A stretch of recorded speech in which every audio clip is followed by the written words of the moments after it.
పిఠాపురంలో సామాజిక వర్గాల వారీగా వైసీపీ ఎలక్షన్ ఇంజనీరింగ్ షురూ చేసింది. నియోజకవర్గంలో బీసీ ఎస్సీ ఓట్లపై ఫోకస్ పెట్టింది. పిఠాపురంలో దాదాపు 85,000 బీసీ ఓట్లున్నాయి. మత్స్యకారులు 30,000, శెట్టిబలజ 30,000, పద్మశాలి ఓట్లు 20,000 వరకు ఉన్నాయి.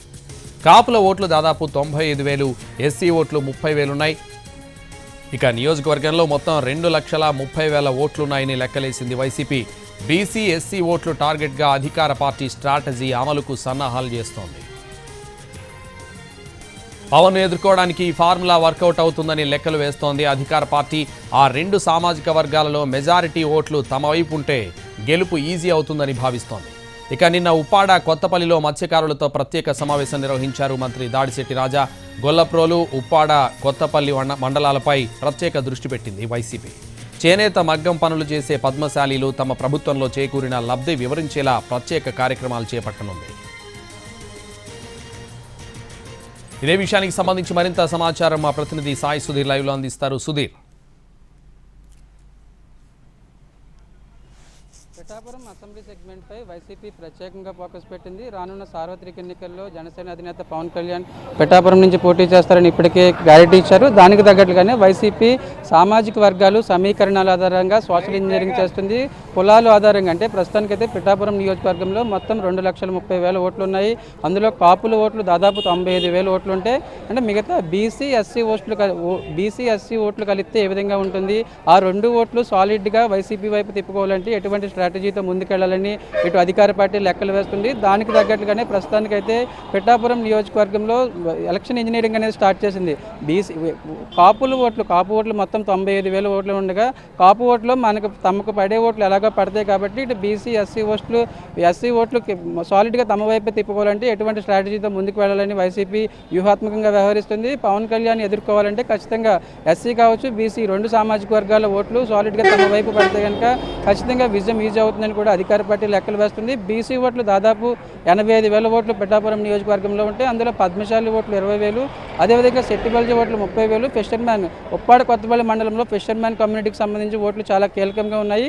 ఆ మండలంలో దాదాపు 30,000 ఓట్లు ఇటు ఫిషర్మ్యాన్ ఓట్లు ఉన్నాయి. ఈ మూడు ఏదైతే బీసీలోని ఫిషర్మ్యాన్ కావచ్చు, అదేవిధంగా శెట్టిబల్జా చేనేత పనులు చేసే పద్మశాలి, ఈ మూడు ఓట్లు ఫోకస్ చేస్తే, ఈ మూడు సామాజిక వర్గాలని కనుక ఫోకస్ చేస్తే విజయం ఈజీ అవుతుందని ఇక్కడ అధికార పార్టీ లెక్కలు వేస్తుంది. దానికి తగ్గట్లుగానే నిన్న ఉప్పాడ కొత్తపల్లిలో మంత్రి దాడిశెట్టి రాజా మత్స్యకారులతో ప్రత్యేకంగా సమావేశమయ్యారు. గత ప్రభుత్వంలో ప్రస్తుతం ఉన్న వైసీపీ ప్రభుత్వంలో కావచ్చు, అదేవిధంగా గత ప్రభుత్వానికి కంపారిజన్ చేస్తూ ఆయన మత్స్యకారులతో చర్చించినట్లు కూడా తెలుస్తుంది. ఏ విధంగా ఈక్వేషన్స్ ఉన్నాయని కూడా పూర్తి స్థాయిలో అధికార పార్టీ లెక్కలు వేస్తూనే మరోవైపు ఈ గొల్లప్రోలు మండలంలో చేనేత సామాజిక వర్గానికి చెందిన పద్మశాలి ఓట్లు చాలా కీలకం కానున్నాయి.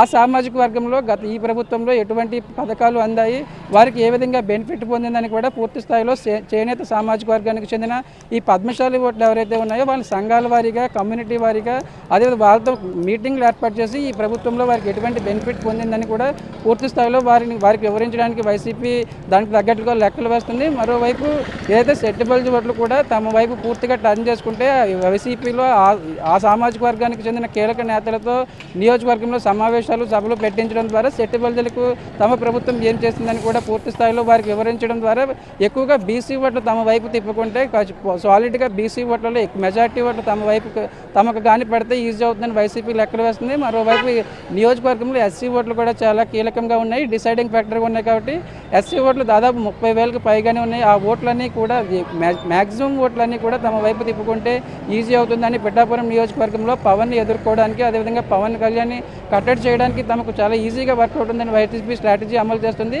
ఎందుకంటే కాపు ఓట్లు ఏ పార్టీకి కూడా వన్ సైడ్గా పడే అవకాశం లేదు. ప్రస్తుతం ఉన్న రాజకీయ పరిణామాలతో ఒకవైపు ఎన్డీఏ కూటమి కావచ్చు, మరోవైపు వైసీపీ రెండు కూడా నెక్ టు నెక్ పోటీ చేస్తున్నాయి. కాపు సామాజిక వర్గంకు సంబంధించిన ఓట్లు ఎవరి వైపు వెళ్తాయని. కానీ కాపు ఓట్లు ఒక పార్టీకి కావచ్చు, అదేవిధంగా మరోవైపు కూటమికి కావచ్చు సాలిడ్గా పడే అవకాశం లేదు. కాబట్టి కాపు ఓట్లు ఎలాగో తమ ఓట్లు తమకు ఉంటాయని లెక్కలు వేస్తున్నాయి. మరోవైపు బీసీలోని శెట్టిబల్జీ కావచ్చు, అదేవిధంగా పద్మశాలి, మరోవైపు ఫిషర్మెన్, ఈ మూడు కమ్యూనిటీకి సంబంధించి బీసీ ఓట్లను ఆయా సామాజిక వర్గాల్లో కీలక నేతగా ఉన్న ప్రభుత్వంలో కావచ్చు, అదేవిధంగా పార్టీలో కీలక నేతలుగా ఉన్న వారితో సమావేశాలు సభలు పెట్టించడం ఈ ప్రభుత్వంలో మత్స్యకారులకు వేట విరామం సమయంలో ఎటువంటి బెనిఫిట్ పొందింది, అదేవిధంగా చేనేత కార్మికులకు మగ్గాలకు సంబంధించి ఎటువంటి రాయితీలు అన్నాయి, వాటన్నిటిని ఎస్టాబ్లిష్ చేస్తే కనుక ఖచ్చితంగా పవన్ ఎదుర్కోవడం ఈజీ అవుతుందని ఇటు వైసీపీ భావిస్తుంది. దానికి తగ్గట్లుగానే సోషల్ ఇంజనీరింగ్, సామాజిక వర్గాలు సమీకరణాలు, క్యాస్ట్ ఈక్వేషన్స్ ఆధారంగా సోషల్ ఇంజనీరింగ్ చేస్తుంది. దీనికి తగ్గట్లుగానే మరొక 2-3 రోజుల్లోనే ఒక స్పష్టత వచ్చే అవకాశం ఉంది. ఎందుకంటే ఏ సామాజిక వర్గం సమావేశాలు ఎప్పుడు పెట్టాలి, వారిని ఏ విధంగా అట్రాక్ట్ చేయొచ్చు, అదేవిధంగా ఈ ప్రభుత్వంలో ఎవరు బెనిఫిట్ పొందారు పూర్తి స్థాయిలో ఆధారాలతో కావచ్చు, అదేవిధంగా డాక్యుమెంట్ రూపంలో వారి ముందు ప్రజెంటేషన్ చేయడం ద్వారా తమకు ఈజీ అవుతుందని వైసీపీ లెక్కలు వేస్తుంది. మరోవైపు జనసేన అధినేత పవన్ కళ్యాణ్ కూడా వచ్చే వారంలోనే పిఠాపురం రానున్నారు కాబట్టి ఈ లోపలనే తమ సోషల్ ఇంజనీరింగ్ కావచ్చు, అదేవిధంగా స్ట్రాటజీని వర్కౌట్ చేయడం ద్వారా పిఠాపురంలో తమకు ఈజీ అవుతుందని వైసీపీ లెక్కలు వేస్తుంది. Santosh. Right, thank you Sudheer.